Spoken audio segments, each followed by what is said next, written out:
What's up, everybody? It's Alex from Heavy New York, and on the phone we got Axel from Horisont. Thank you for your time, man. I appreciate it. Oh, thank you. Yeah, it's so good to have you here. Your newest album is Sudden Death, which is scheduled to come out May 15th. Do you want to talk about how the making of this record was and the recording and all that fun stuff? Yeah.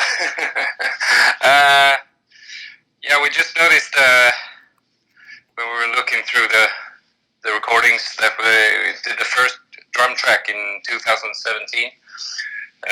So it's been a long process. And I mean, we recorded it ourselves in our own studio. So the reason it's taken so long is both Charlie and Pontus, they both had kids.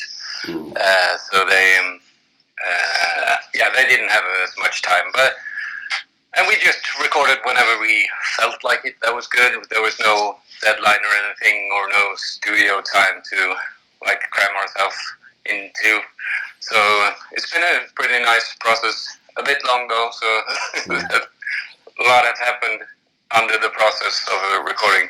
Many songs have changed. Yeah. Do you think that because it took quite a long time, did the song arrangements change a lot, or what we're hearing is kind of like the final original take of each song? It's changed quite a bit because I recorded the piano and the drums first, mostly, and that's something that we've never done. So the guitars and everything were like added last. So we were. I I sort of thought that if I could make some songs that would be okay with just the piano, the extra guitars will be just icing on the cake. There you go. You mentioned that you were recording this out of your own studio and like there was no deadline. So despite it like taking a little bit along, this had to have been like very organic and very and not so pressuring, right? In a way. Yeah. And then, like I said, just recording whenever we felt like recording, that made a huge difference. So no one was in a bad mood and no one had a bad day. I only sang when my voice was okay, and so there was no pressure at all. So it was really good. You didn't have to use auto tune or something like that. Your voice was perfect right there. Yeah, I probably should have though. Well, I thought your music was very raw, so fuck it. One thing I always like asking about a band is because you have these two singles, which is Free Riding and Pushing the Line. Like, could this maybe serve as like a clear representation of what the entirety of the album is going to sound like, or is this just like the tip of the iceberg and it's going to be more diverse? It's probably going to be a little bit more diverse, but I think those songs, they're pretty good. Like heads up for what's coming, I guess. The Free Riding, it has a more of sort of progressive part in it, and basically a like piano song, really. And the Pushing the Line, that's more of a straight up rock and roll song. Yeah. Yeah. So I think that's probably pretty. It's speaking for the whole album, but since they're kind of different songs, I guess there's more to come. Yeah, it represents on just how many different directions it can go. Yeah. Yeah. Do you consider this in a way like conceptually to be following up About Time, or do you think that this is almost kind of like a new start in your catalog? This is probably a new start. I don't really know if we're going to do a conceptual album again. Oh, really? We'll see what happens. Well, I mean, we've done that a couple of times now, so yeah, we wanted to do something different, not just keeping in a frame and just doing whatever we want. Nothing has to like fit the concept. Yeah, concept albums are usually tough, right? Because doesn't like each song have to lead into another if you're telling a story, and like you might have to come up with lyrics before music is written, and then the lyrics like are like a syllable or two over all the arrangements and stuff. Yeah, basically, yeah. I mean, we never, you sort of never could follow like a story in like the songs were never in that particular order because we always fucked that up, like because of the length of the two sides of the album, so they're always a bit different order than they were supposed to be.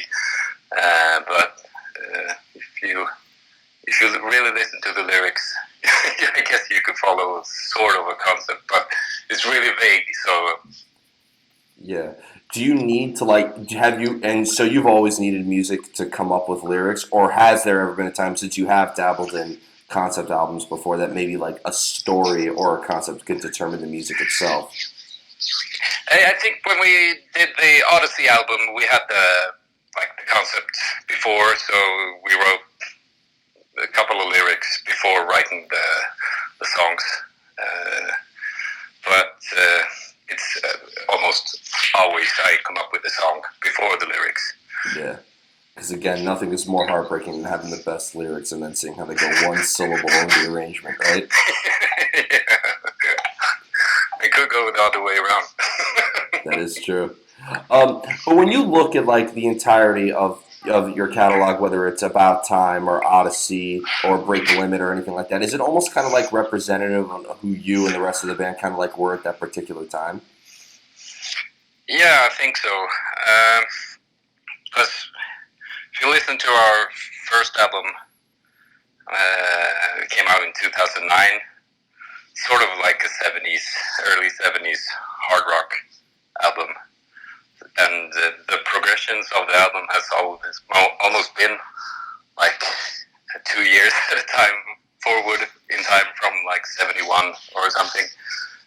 So I guess we're at like 82 or something now. Yeah. Okay, so you're like Motley Crue. So in another 10 years, you guys will be new metal. Oh yeah, definitely. We'll start buying race cars. And wearing baggy pants, spiking up your hair, and rapping lyrics. Yeah, and getting fat. Yeah. And then 20 years later, you'll be the next My Chemical Romance. Yeah, yeah, maybe. Yeah. Well, that's actually really cool. How like you kind of so your catalog is almost kind of like a time travel in a way, right? Yeah, I think so. Because I've always been like trying to get us to where we are now, but the other guys have been more like, no, let's just play straightforward rock.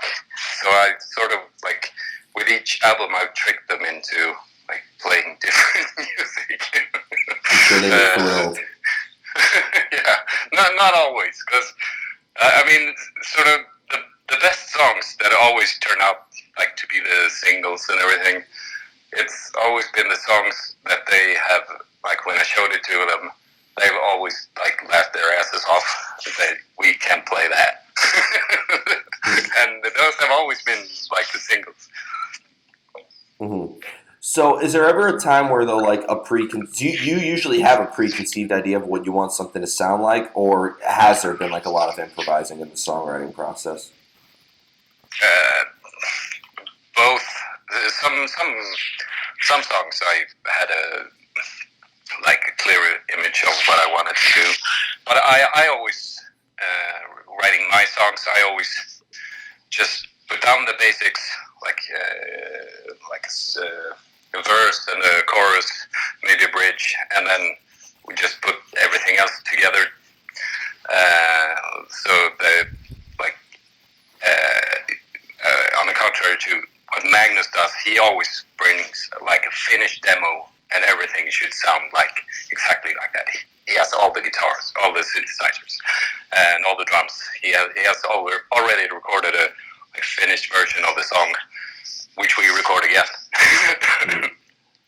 Oh, okay. So I tend to like get the other guys involved in like making the song evolve from what it was from the beginning. Mm-hmm. You ready for the most difficult question of the interview? Yeah. You sound great. You sound ready.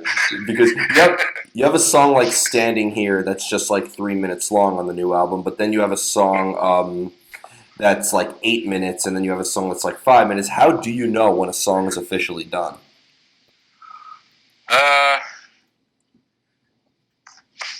I I really don't know. I always like to put like the regular verse, chorus, and then a solo or bridge, and then a chorus, and then, or maybe a verse, and then it's over. But that doesn't always like happen when you like start recording. So I guess it's I never know from the start, but I want to keep it kind of short. But if it has to be longer, it has to be longer. I don't really want to stand in the way of like how the song evolves. Mm-hmm. Yeah, you never know too. Like you'll have like the bet. Have you ever been like, no, let's not use this. Let's leave this off the album, and then you're worried that like it'll be a B-side and just be the biggest hit you'll ever have. Yeah, yeah. Sort of. I like the first song on the album. No, not the first song.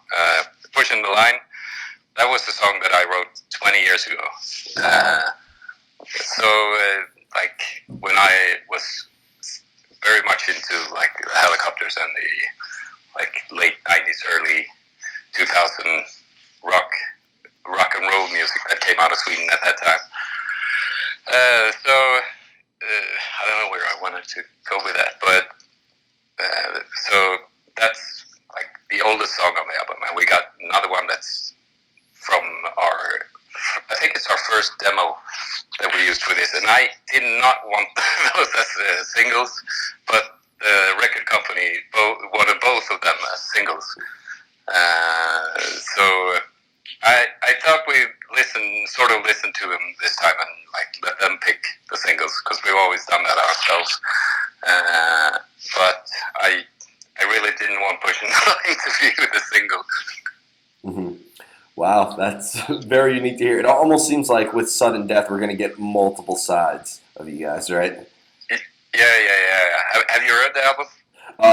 Not fully yet. I've been jamming it here and there, but Yeah. I'd imagine like a listener would have a better understanding. I mean, this is kind of like a stupid question in a way, but like a listener would have a better understanding from what you're telling me if they listen to the entirety of your catalog first before starting with Sudden Death, right? And I almost feel like your albums are kind of like Lord of the Rings. In order to demonstrate the evolution, you should like listen to the previous catalog first. Yeah. You would wish that people would do that, but I mean, I guess you could scare some people off that like this album, but don't like the first album and so on. So, the thing I really like to is I want the people who have been with us from the start that they also like this album. And if we get new fans right now, that's just good. Yeah. And you mentioned you were very inspired when you started by like more rock and roll bands like from Sweden or the early times, because a lot of people assume that every band in Sweden sounds like At the Gates in the metal world. Yeah, I've never been into that really. Yeah, were you like into Kent or something like that? No. Oh, really? Oh, really? I don't know, except for Helicopters and like sewer groups. Like sort of that, just straight rock and roll. Okay.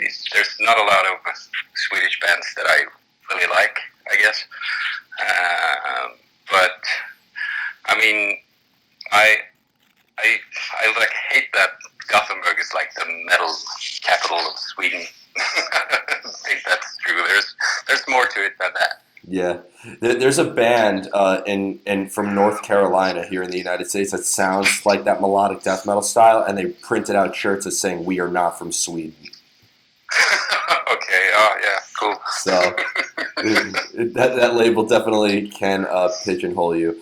And the final question I wanted to ask you is when it comes to playing your music live, is there a similar energy? Or is there any similarity between playing live and songwriting, or is it almost kind of like a separate art altogether?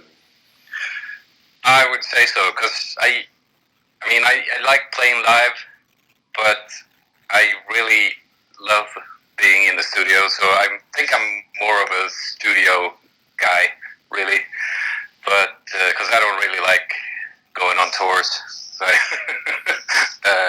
Because there's so much stress, like with my voice has to be like top notch for me me all the time because I sing like pretty high. So if my voice starts getting bad, then the shows are getting shittier and shittier. So that's always a stress for us when going on tour. We had to cancel I think we canceled like 3 gigs when my voice was just fucked up. Yeah. So, but I think like the thing with the live shows is it doesn't have to be perfect. You can always take some shortcuts to make it sound good anyway. But I think playing live is like secondary for me. Like I love writing music and recording more. That's because I have more freedom. Because I'm not a sort of like a person that can like jam for like 15 minutes. Because I'm sort of more like Paul Stanley. I can only play my own songs. Well, first off, that was the best. That was the best statement ever. But it's funny because a lot of people have said that they feel more free when they're on stage than when they are in the studio. Because in the studio, there's like an essence of perfection that you have to achieve and everything like that. And on stage, like it's more organic. That's interesting to hear, like the total opposite. Yeah, I mean, there's room for imperfections in recording as well. Otherwise, you don't get like a feel for the song. I don't think we've ever recorded a song that's perfect. You never know. You never know. So before we go, I want to thank you so much for your time. Just Sudden Death is scheduled to come out May 15th, right? Yeah. Yep. Is there just anything else with the band you'd like to promote in terms of tours or that aren't at the risk of getting canceled at the times that we're living in, or anything else you'd like to promote? I think we're doing like one of those live streams in like around the time the album is released. So keep your eyes out in mid-May for like a live stream concert. But that's also a thing that I'm not a big fan of, because that's not how I think our music is supposed to like be seen. I think it's live or on record, not live through a TV screen. Yeah. So many people, my friends have been telling me, they've been watching those live streams and trying to make it as like close to the thing as possible. Like they blow it up on a big TV screen and then they're like breaking shit in their house to make it feel like a mosh pit.